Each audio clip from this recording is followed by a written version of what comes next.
ጭራሽ ልታናግረኝ አትፈልግም ማለት ነው? አንቺ እኔ እንደሱ አላልኩም። አልከኝ እኮ አሴር። በተምቹ ምክንያት አንቺን አልዘጋሽም ማለት በራስሽ ምክንያት ነው የዘጋሁሽ ማለት እኮ ነው። አንቺ በቂኝ ይተኝ። ሰላም እንዴት ናችሁ? የነጁ ሆም ኩኪንግ ቤተሰቦች ኖላዊ ተከታታይ ድራማ 106ን ይዤላችሁ መጥቻለሁ። ላይክ፣ ሼር፣ ሰብስክራይብ በማድረግ እስከ መጨረሻው አብረውን ይቆዩ። ዛሬ እንግዲህ አሴር በጣም ተናዷል። ወደ ሰላምም በመደወል ላናግርሽ ፈልጋለሁ ብሏት ነበረ። ሰላምን አግኝቷት ሁሉንም ከነገረችው በኋላ ሀና የሆነ ልጅ ጋር ስትሄድ አየኋት፣ ሁኔታቸው አላማረኝም ብሎ ይነግራታል። እንዴ ምን ነው ትለዋለች። ሁሉንም ነገር ትነግረዋለች። እንዴ አንተ እንደምትወዳት እሱም ይወዳታል ትለዋለች። እኔ መቼ ነግሬሽ ነው በማለትም ይጠይቃታል። ያኔ የአንቺ ቤተሰቦች ሀናን የሆነ ነገር ቢያደርጓት ሁላችሁንም አለቃችሁም ማለትህን ረሳህ እንዴ ትለዋለች። ብዬ ነበር እንዴ ይላል። በቃቸው በማለት ጆሮ ይሄዳል። እቤትም ከሄደ በኋላ የሀና አባት ምን ሆነህ ነው እያሉ በጥያቄ ያፋጥጡታል። እኔ ምንም አልሆንኩ ተውኝ በቃ ይላል። እኔ በቃ ተምቹ በእኔ ምክንያት እንደዚህ ሆነ፣ እኔ ነኝ እርግብን ቅረባት እንደዚህ እያልኩኝ እዚህ መከራ ውስጥ ያስገባሁት፣ ምን ይሻለኛል? ተምቹ እኮ ጓደኛዬ ብቻ አይደለም ወንድሜም ነው፣ ሲከፋኝም ደስ ሲለኝም ይላል። እና አሁን የት ሂዶ ነው? እኔም ሰሞኑን ትንሽ ስራ በዛብኝና ወይኔ ወንድሜን ረሳሁት እያለ ጆሮ ብቻውን ያወራል። የሀና አባትም አቶ ኖላዊ አይዞህ ልጄ አትጨነቅ ይሉታል። ሀናም ወደ ቤት በመምጣት አባዬ እርግብን እናስይዛት እንዴ በማለት ትጠይቀዋለች። የሀና አባትም እኔ እንደዚህ አይነት ውጣጣ ውስጥ መግባት አልፈልግም በቃ ይላል። ምክንያቱንም ይነግራታል። እነዚህ ልጆች ለእኛ ሲሉ ይህን ሁሉ መስዋዕትነት ከፍለዋል፣ እርግብንም ቀርበዋታል። ይህንን ሁሉ አድርገው እርግብን ከወደዳት በኋላ እርግብ እስር ቤት ብትገባ የሚጎዳው የኛ ተምቹ ነው። እንደገና ደግሞ ይህን ሁሉ ውለታቸውን በላን ረሳን ማለት አይደል ልጄ። ስለዚህ እሱን ለህግ ተይው፣ አላውቅም ምን እንደማደርግ ይላታል። ሀናም ወደ ቤት በመሄድ ለእናቷ አባቷ የነገራትን በሙሉ ትነግራታለች። እነዚህ ልጆች ባለውለታዬ ናቸው፣ በምንም ነገር ልከዳቸው አልችልም ትላለች።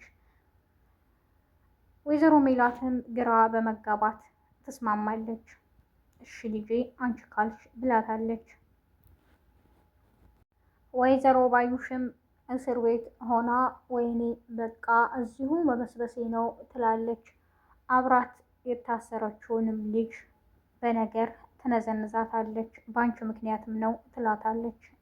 ባንቺ ምክንያት አትበይኝ፣ የገባሽው በራስሽ ምክንያት ነው ትላታለች። እኔ ብር አንጭ እንጂ መሳሪያ አንጭ ብዬሻለሁ፣ ስለዚህ ተይኝ ትላታለች። ወይዘሮ ባዩሽም ከጎኗ ሰው ስላለ በእርሱ እርግጠኛ ሆናለች፣ ያስወጣኛልም ብላ ተስፋ አድርጋለች። በዚህ መሀል ነበር ድንገት ፖሊሶቹ በመግባት ጓደኛዋን ሊወስዷት የነበረው። አትወስዷትም ለምንድን ነው እያለች ደርሳ ተቆርቋሪ ሆናለች። ፖሊሶቹም ያለሽው እኮ ፖሊስ ጣቢያ ነው፣ ህግ ፊት ነው፣ ስለዚህ ዝም በይ ስርዓትሽን ያዥ ይሏታል ወይዘሮ ባዩሽን። እሷም ምንም ልትሰማቸው አልቻለችም። በቃ ተይኝ፣ እርግብ ያለችበትን ቦታ ላሳያቸው ነው የሚሄደው ስትላት የበለጥ ትደነግጣለች። ወይኔ ጉድ ሆኛለሁ ትላለች። ልጅቷንም እርግብ ያለችው የት ነው ቦታውን ታውቂያለሽ በማለት ይወስዷታል። ወይዘሮ ባዩሽም አብሯት ሲሰራ የነበረው የተንኮል ባልደረባዋ ይመጣል ሊጠይቃት። ይኸውልህ አሁን እርግብ ያለችበትን ቦታ ልታሳያቸው ሂዳለች። ስለዚህ እኔ ከዚህ እስር ቤት አልወጣም ማለት ነው። ያ ማለት ደግሞ መፍትሄ ካልፈለግ አንተ ቀጣዩ ተረኛ ነህ ትለዋለች። ምን እያልሽ ነው ነገሮችን የምታውሰበስቢው ይላታል። እሷም እንዴ መስፍን ከመጣ በኋላ ድርጅቴ ከሰረ፣ ስለዚህ የእነሱን ድርጅት ማክሰር አለብን፣ የኛ ከፍ እንዲል ብለህ እዚህ ጣጣ ውስጥ ያስገባሃኝ አንተ እንደሆንክ አትርሳ። እርግብ ደግሞ ፖሊሶቹን ስታይ የሆነውንም ያልሆነውንም ታወራለች ትለዋለች። ስለዚህ እርግብን መቅደም አለብህም ብላ አሁንም የክፋት ወንጀል ለመስራት አስባለች ወይዘሮ ባዩሽ። ፖሊሶቹም ወደ ወይዘሮ ሜላት በመሄድ ስለ ሁሉም ነገር ይጠይቋታል። ምን መረጃ አለሽ? እርግብ ማናት? እንዴትስ ነበረች? በማለት ይጠይቋታል። እርግብ እንዳልመታችኝ የማውቀው ያኔ ድንገት አክስቴ ገደልሻት ስትል ነበር እኔ የተመታው ጊዜ። የእርግብ አክስት ደግሞ ወይዘሮ ባዩሽ ናት ትላቸዋለች። እና እርግብ ምን አይነት ልጅ ናትም ይሏታል። ለምን እንደዚህ እንዳደረገች አላውቅም። ይህን ሁሉም ተንኮል አስባ ገብታ ምንም አይነት ጉዳት አላደረሰችም በማለት ለፖሊሶቹ የውሸት መልስ ትሰጣቸዋለች። ፖሊሶቹም ግራ በመጋባት ድጋሚ ጥያቄ ካለ እንመለሳለን በማለት ትተዋት ይሄዳሉ። እሷም ብቻዋን ቁጭ ብላ ይህን ሁሉ የማደርገው ለሀና ስል ነው፣ እነዛ ልጆች እንዳይቀየሙኝ እንጂ የትኛው ጥሩነቷ ነው እርግብ ትላለች ወይዘሮ ሜላት። አሲርም ቀኑን ሙሉ ስልክ አላነሳላትም ለሀና። ሀናም ተቆጥታለች። ምን ሆኖ ነው ትላለች። እሱም ጓደኛውን ፍለጋ መንገድ ላይ ነበር የዋለው። ጓደኛውን ስላጣው ወደ ቤት ተመልሷል። እቤት ስትሄድ ከአባቷ ጋር እየበሉ ታገኛቸዋለች። አሲርም ሀናን ሲያያት ምግቡን ትቶት ወደ መሬት ቁጭ ይላል። እንዴ አሲር አትበላም እንዴ? ደግሞ ለምንድን ነው ሰላም የማትለኝም? ትለዋለች። እንዴ ሰላም አልኩሽ እኮ ምን እንዳደርግ ነው ይላታል። በቃ ቻው በማለትም ትቶ ይሄዳል። እንዴ ልጁ ምን ሆኖ ነው ትለዋለች ለአባቷ። እኔ ምን አውቄ ልጄ ይላል። በቃ ልከተልና ልጠይቀው ትለዋለች።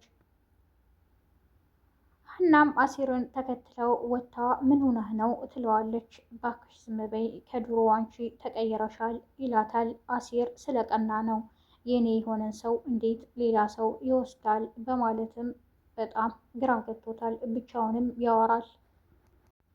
በተምቹ ምክንያት ነው የዘጋኸኝም ትለዋለች። በተምቹ ምክንያት ሳይሆን አንቺን የዘጋሁሽ በራስሽ ነው በራስሽ ስራ ይላታል። እንዴ እኔ ምን አድርጌ ነው ትለዋለች። አሲርም በጣም ስለተበሳጨ ተይኝ በቃ ተይኝ በማለት ትቷት ይሄዳል። ሀናም ግራ በመጋባት ብቻዋን ቁጭ ብላ ታለቅሳለች። የዛሬው ክፍል ይህንን ይመስል ነበረ። ነጅሆም ኩኪንግን ላይክ፣ ሸር፣ ሰብስክራይብ በማድረግ አብራችሁኝ ስለቆያችሁ አመሰግናለሁ። አዲስ ቤተሰቦቼ ነጅሆም ኩኪንግን ላይክ፣ ሸር፣ ሰብስክራይብ በማድረግ የነጅሆም ኩኪንግ ቤተሰብ የሆኑ መልካሙን ሁሉ እመኝላችኋለሁ። ባይ